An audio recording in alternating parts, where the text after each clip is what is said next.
These robbers actually took off their masks in front of the hostages, because they put blindfolds on all the hostages.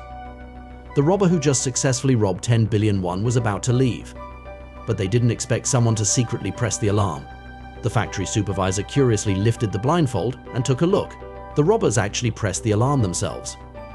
Henry walked up to him with a smile, then he took off his blindfold. Tell him not to be afraid and to look at himself. The factory manager was so frightened that he begged for mercy. After all, as long as they see the robber's face, that must be a dead end. But I don't know if these robbers have a problem with their brains.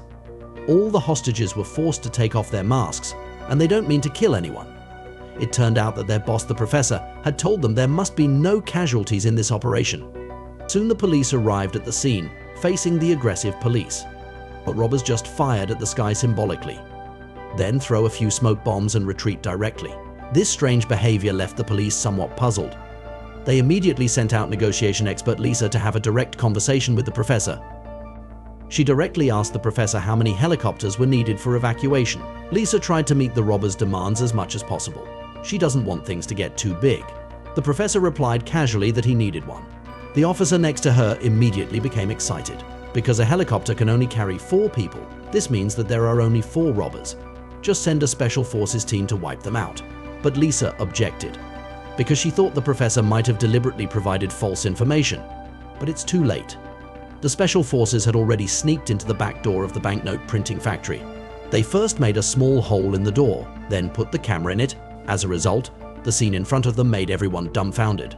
The robbers were crowded with guns ready to go. Once they break in, they'll be swept into pieces.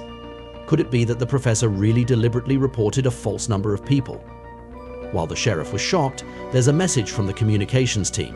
They found that the robbers uploaded the video of the hostage taking to the internet, and the hostages were wearing the same suits as the robbers. Henry also gave everyone a toy gun.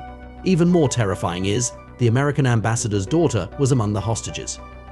This frightened the sheriff so much that he ordered everyone to retreat. The robbers were temporarily out of danger.